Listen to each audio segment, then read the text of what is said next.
Semua, selamat datang kembali di channel YouTube saya, Aplikasi Miskin. Hari ini saya akan membahas tentang 5 saham fenomenal di tahun 2021.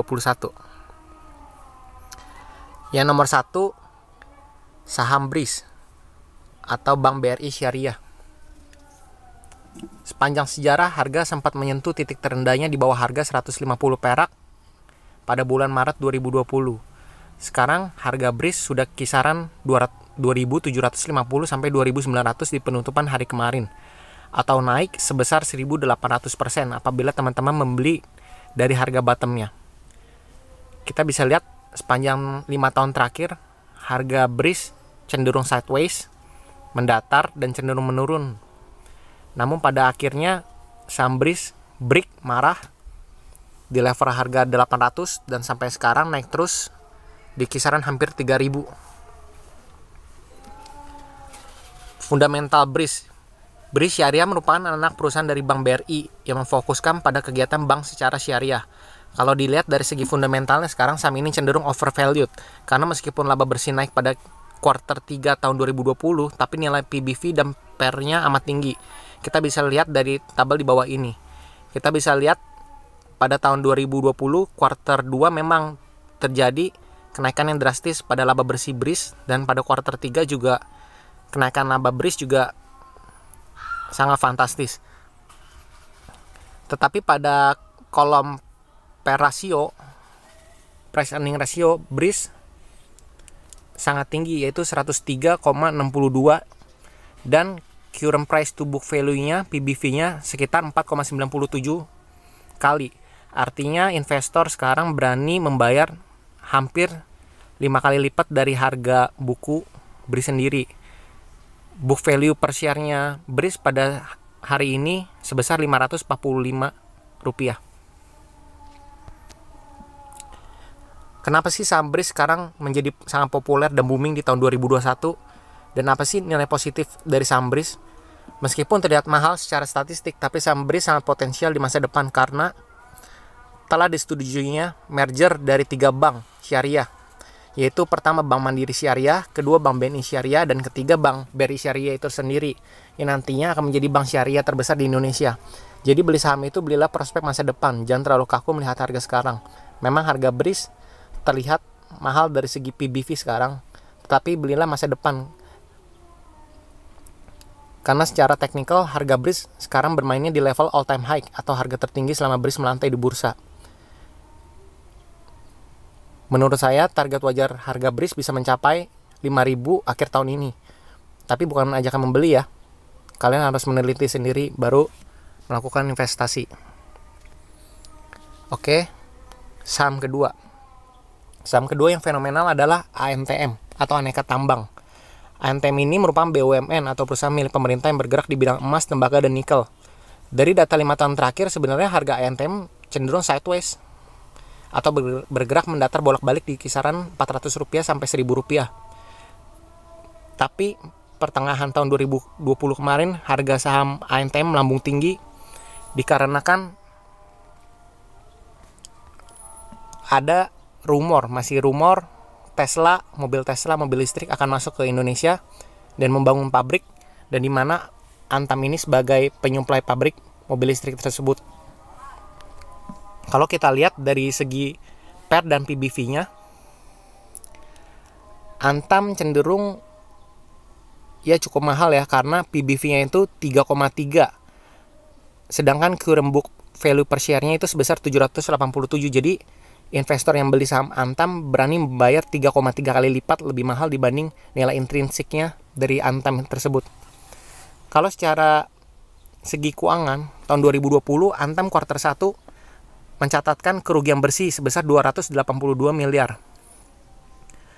Tetapi kuartal 2 dan kuartal 3-nya melonjak pendapatannya dibandingkan dengan kuartal 2 dan kuartal 3 tahun 2019. Pergerakan harga Antam itu sangat dipengaruhi oleh pergerakan harga nikel dunia. Sekarang harga nikel dunia hampir mencapai all time high di sekitaran 18.090. Selama 5 tahun terakhir, baru sekarang ini harga nikel dunia mencapai all time high. Permintaan nikel dunia sangat tinggi karena sekarang mobil listrik Tesla sedang booming di mana-mana.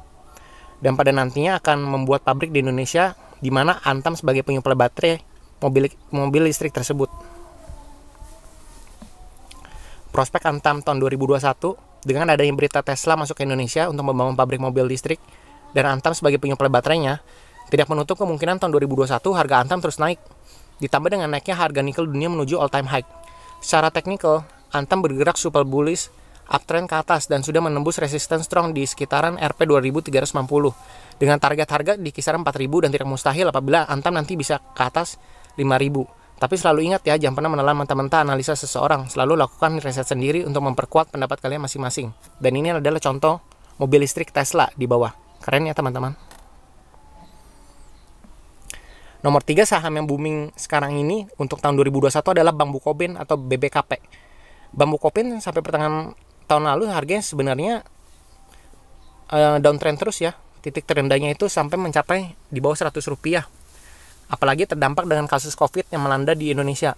Lalu BPKP balik arah menjadi tren naik karena ada news BPKP diakuisisi oleh Bank Kukmin asal Korea. Di mana Bank Kukmin adalah bank dengan reputasi terbaik dan berkinerja kinclong di Korea. Kita bisa lihat ya. Sekarang setelah resmi diakuisisi oleh Bank Kukmin, logo Bank Bukopin pun berubah menjadi KB Bank Bukopin. Dari sisi fundamental BBKP, sebenarnya sepanjang tahun 2020 mencatatkan kinerja yang biasa saja, cenderung buruk karena di kuartal ketiga BPKP mencatatkan kerugian sebesar 1,14 triliun rupiah. Tapi ingat, itu semua suatu zaman manajemen oleh Bosowa yang kurang bagus manajemennya. Sekarang investor menaruh harapan di Bank Kukmin yang kinerja kinclong. Analisa current price to book value-nya sekarang berkisaran 1,98 atau seorang investor berani membayar 1 kali 98 dibandingkan nilai intrinsik saham BPKP sekarang. Bagaimana sih prospek BPKP di tahun 2021? Secara teknikal BPKP berpotensi menguji all time high-nya di kisaran 1000. Saat ini BPKP sedang konsolidasi sehat di kisaran 620 sampai 635. Target harga akhir tahun 2021 kisaran 1500 ya, dengan asumsi kinerja yang membaik dengan akuisisi Bank Kukmin. Bank Kukmin sendiri mempunyai maskot boyband asal Korea yang mempunyai band fans bejibun di Indonesia yakni BTS. Ya, semoga dengan adanya maskot BTS bisa menyedot animo masyarakat Indonesia untuk menabung di Bank Kukmin BPKP ya. Nomor 4, urutan keempat saham yang booming di 2021 adalah Agro atau Bank BRI Agroniaga. Ini sih sebenarnya saudara Ebris ya, anak dari Bank BRI yang lebih fokus penyaluran kredit di bidang pedesaan atau pertanian. Pertengahan tahun 2020 harga agro sebenarnya kisaran di bawah 100. Dan mulai naik pertama kali karena ikutan saudara kandungnya Sibris yang memang ada info merger bank syariah. Seiring berjalan waktu, agro ada news tersendiri, yaitu agro menjadi bank digital dan ada isu merger dengan Pegadaian. Sebenarnya sih baru rumor ya, tapi rumornya itu dimanfaatkan oleh bandar untuk menggoreng saham agro sampai sekarang di kisaran 1225. Wow, tinggi banget ya. Performa agro di tahun 2020. Sebenarnya performa agro di tahun 2020 cenderung biasa aja.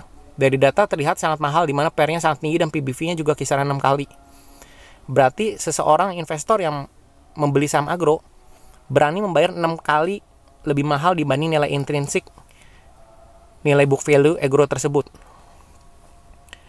Tapi ada satu hal yang positif sih. Tahun 2020 agro mencatatkan kenaikan laba bersih, di mana tahun 2019 pada kuartal 2 dan kuartal 3 mencatatkan kerugian bersih. Prospek agro di tahun 2020, salah satunya yang cerah sebenarnya adalah agro akan menjadi bank digital pertama di dunia pertanian. Sedangkan kalau berita rumor merger dengan Pegadaian sih masih belum pasti ya beritanya. Secara teknikal, agro sudah menembus all time high-nya dan sekarang bermain di kisaran 1200. Saya sendiri secara pribadi tidak merekomendasikan saham ini karena beritanya masih simpang siur. Kecuali kalau beritanya sudah fix ya, dia merger dengan Pegadaian. Wah, itu berani beli deh. Saham nomor 5 yang booming tahun 2021 adalah IRA atau Itamara Noraya. IRA sendiri baru IPO di tahun 2019 dan selama setahun 2019 sampai 2020, IRA itu sebenarnya bermain di kisaran harga 470 sampai 850. Tapi baru di kuartal ketiga tahun 2020 IRA break marah ya. Harganya ke atas 1000 dan sekarang bermain di kisaran 2900-an. IRA sendiri naik karena dipicu raihan kontrak pengadaan produk swab antigen tes milik Abbott dengan nama Panbio dari BNPB dan meningkatnya penjualan jarum suntik perusahaan tersebut seiring dengan meledaknya kasus COVID di Indonesia. Kita lihat performa IRA di tahun 2020. Kinerja perusahaannya mencatatkan kenaikan laba bersih cukup signifikan ya dibanding tahun 2019. Di mana kuartal 3 2020 mencatatkan laba bersih senilai 32 miliar dibandingkan 2019 hanya 1 miliar laba bersih. Tapi PBV-nya kalau kita lihat kisarannya sangat tinggi ya, luar biasa sekali 26 kali. Tapi memang kisaran PBV perusahaan sektor farmasi lainnya memang tinggi karena ekspektasi dari para investor akan kinerja kinclong di masa yang akan datang terkait vaksin COVID.